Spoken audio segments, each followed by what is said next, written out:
Olá, olá, advogados, advogadas, queridos amigos, alunos do Vivendo, do Código de Defesa do Consumidor, do Bússola da Advocacia Civil. Hoje o nosso encontro é sobre atraso na entrega do imóvel edificado, atraso na entrega de imóvel não edificado.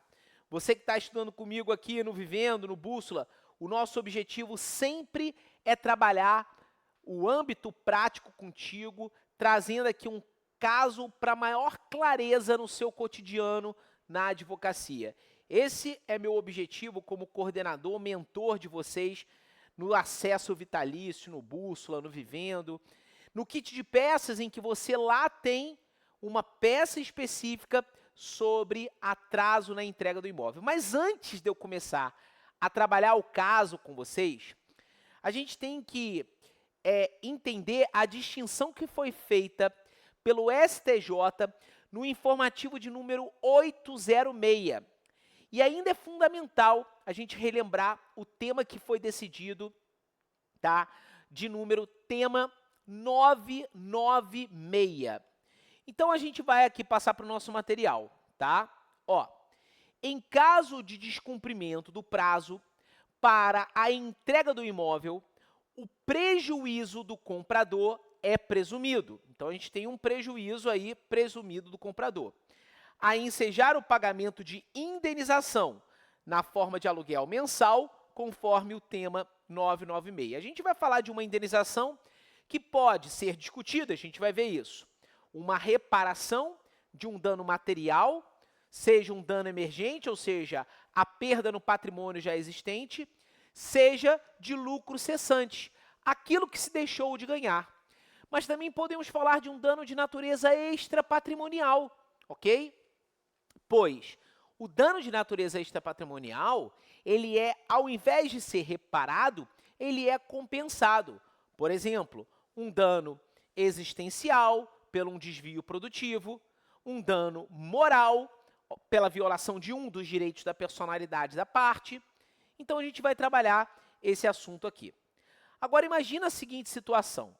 João celebrou, no âmbito do programa Minha Casa Minha Vida, contrato de promessa de compra e venda de um apartamento com a construtora MRT Engenharia.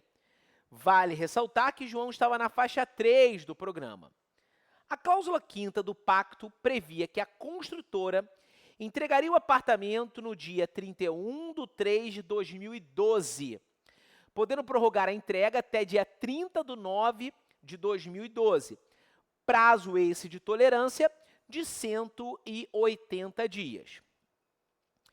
Ocorre que a construtora, por mora imputável unicamente a ela, somente entregou o imóvel no dia 11 de janeiro de 2013. Então, a gente tem que se atentar aqui às datas apresentadas.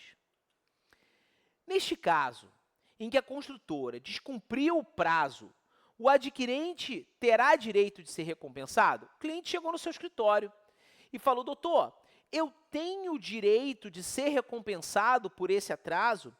O que você deve responder para o cliente? No caso de descumprimento do prazo para a entrega do imóvel, incluindo o período de tolerância, a construtora / incorporadora terá que pagar uma indenização ao comprador. O comprador, ele tem que provar que sofreu prejuízo? A resposta é não. Até porque a gente viu que esse dano, ele é presumido. O prejuízo do comprador, ele é presumido. Ele é in re ipsa, ok? Esse prejuízo consiste na injusta privação do uso do bem. A previsão contratual criou a justa expectativa de que o adquirente pudesse usufruir do bem. Logo, se ele não pode usar o imóvel por razões oponíveis à incorporadora, surge o dever de reparar, independente da realização de prova específica do prejuízo. O não recebimento da unidade na data aprazada, já considerado o prazo de tolerância que a gente viu de 180 dias, caracteriza prejuízo decorrente do ilícito negocial independente da comprovação de ter ele efetuado o gasto com a locação do imóvel para residir. Mas qual o valor de indenização? Como que eu calculo isso, Cris? A indenização será paga na forma de aluguel mensal, com base no valor de aluguel de um imóvel semelhante que foi adquirido. Então, juntar lá diversas provas de um imóvel semelhante. O termo final da indenização será a data do recebimento da unidade pelo adquirente, mediante a entrega das chaves, por ser o momento em que ele tem a efetiva posse do imóvel, fazendo cessar, por conseguinte, tá, o fato gerador do dever de reparação. Assim, no nosso exemplo, João teria direito de receber um aluguel de um imóvel semelhante ao que ele comprou. Esse aluguel seria referente ao período de 30/9 de 2012 a 11/1 de 2013. A tese fixada foi o seguinte, lá no tema 996, segunda sessão. Então, a segunda sessão, ela detonou uma controvérsia entre a terceira e a quarta turma. E aí veio a segunda sessão para solucionar o caso.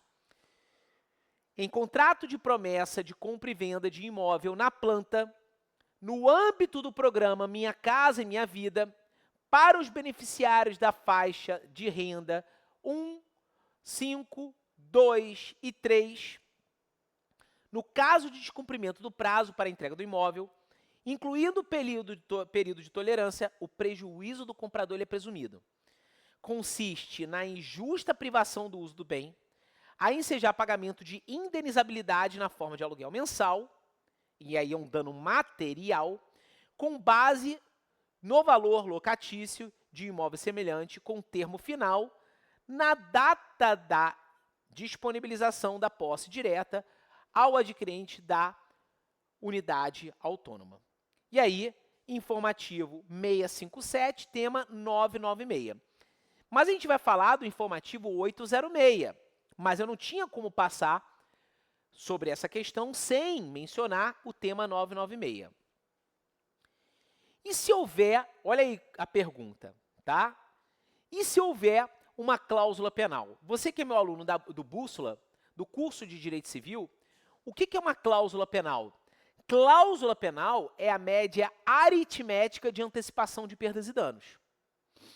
Média aritmética de antecipação de perdas e danos. Eu tenho a cláusula penal compensatória e a cláusula penal moratória. A gente sabe que é um tema que sofre modificações com o anteprojeto do Código Civil.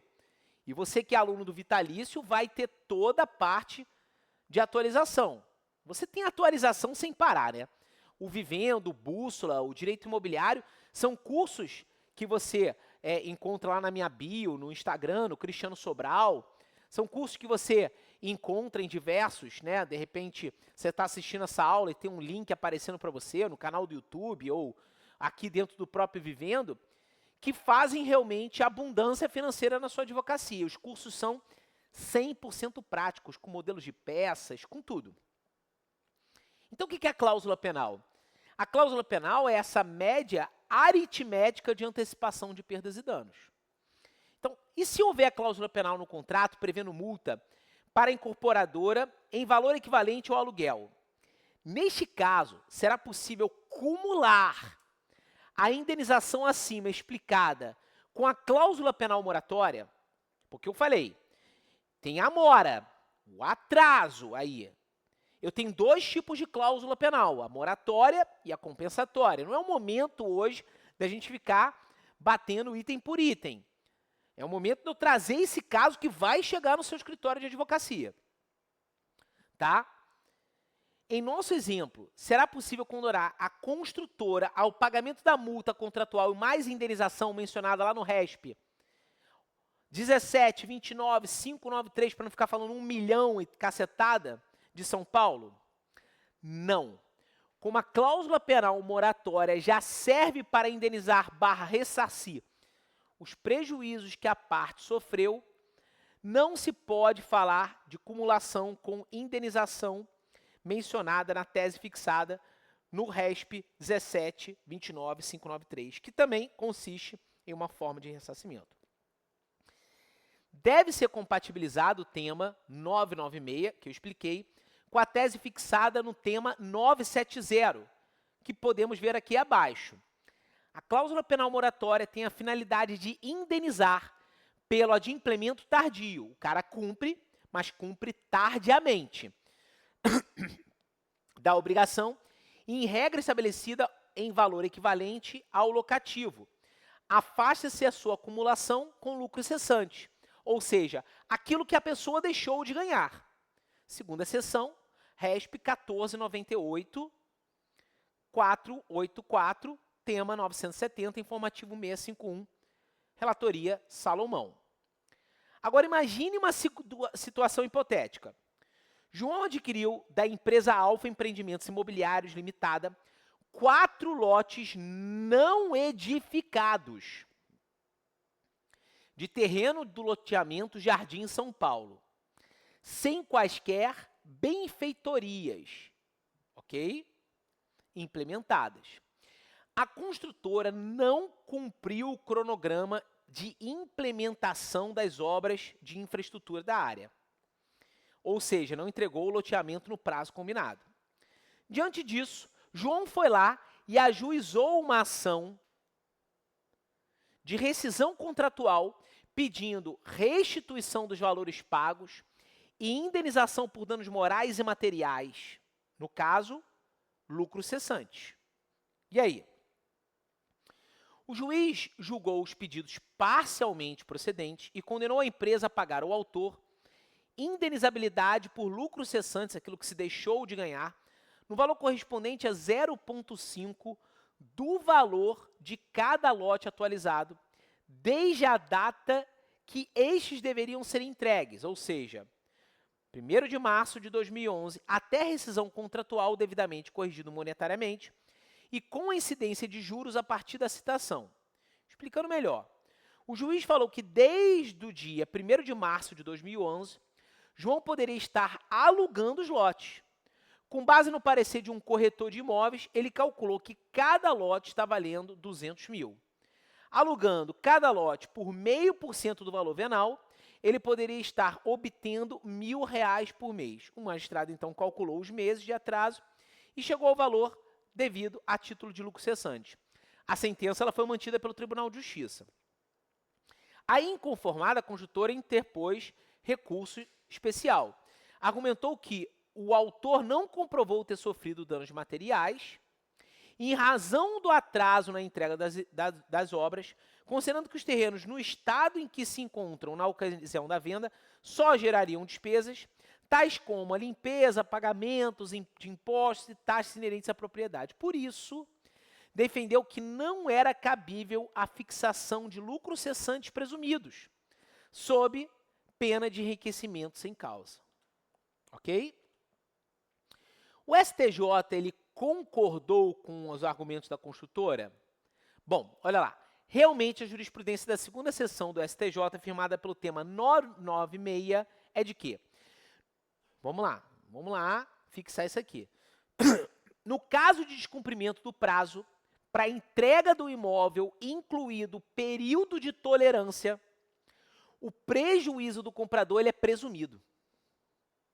Consiste na injusta privação do bem a ensejar pagamento de indenização na forma de aluguel mensal com base no valor locatício do imóvel, assemelhado com o termo final na data da disponibilização da posse direta ao adquirente de forma autônoma. Está aí, como eu já tinha mencionado para vocês. Ocorre que, segundo o ministro Marcos Buzzi, é necessário fazer uma distinção para o caso concreto.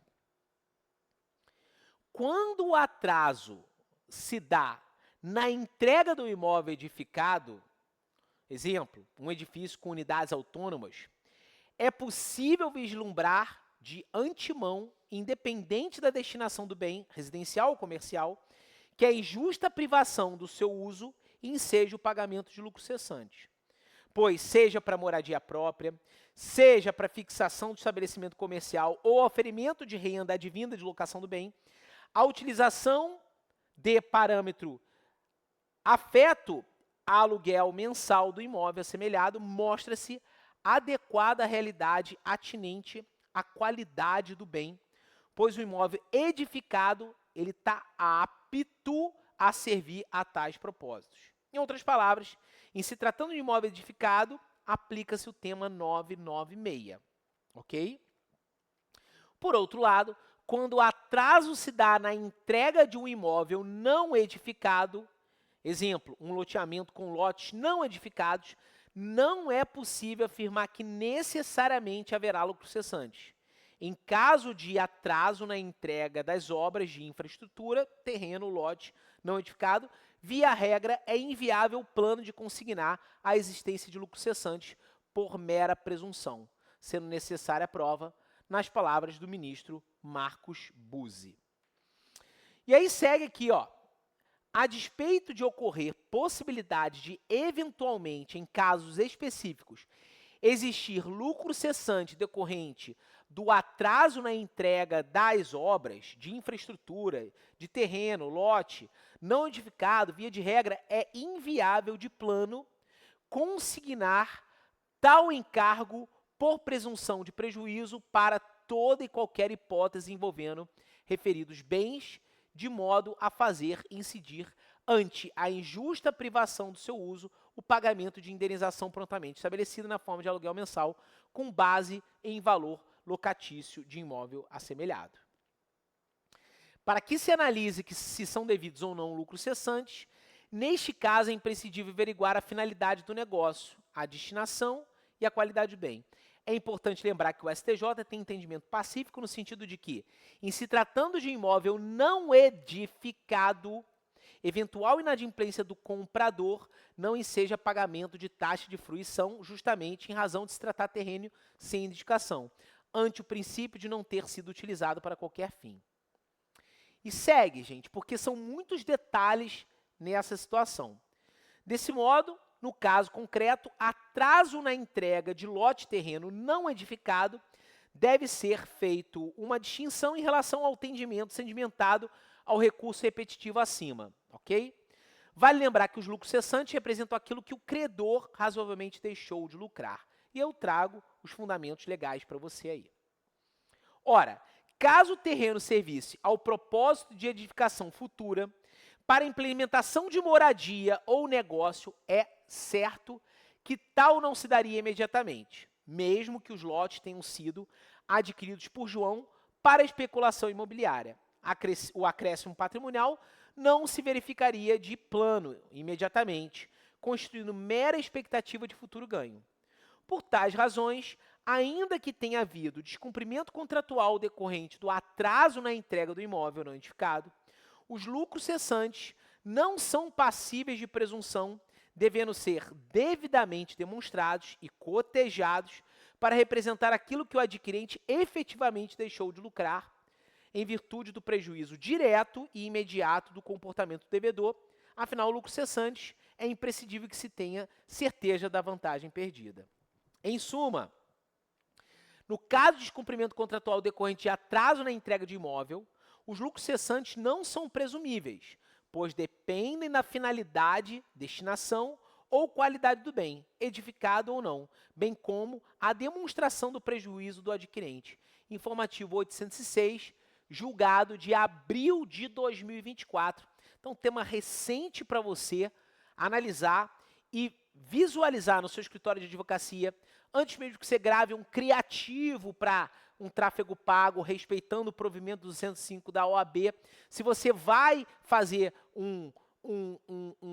direcionar um tráfego pago para o produto específico do seu escritório, qual é o produto específico do seu escritório? Atraso na entrega do imóvel. Então, você tem que fazer a distinção. Se é um caso de imóvel edificado, se é um caso de imóvel não edificado.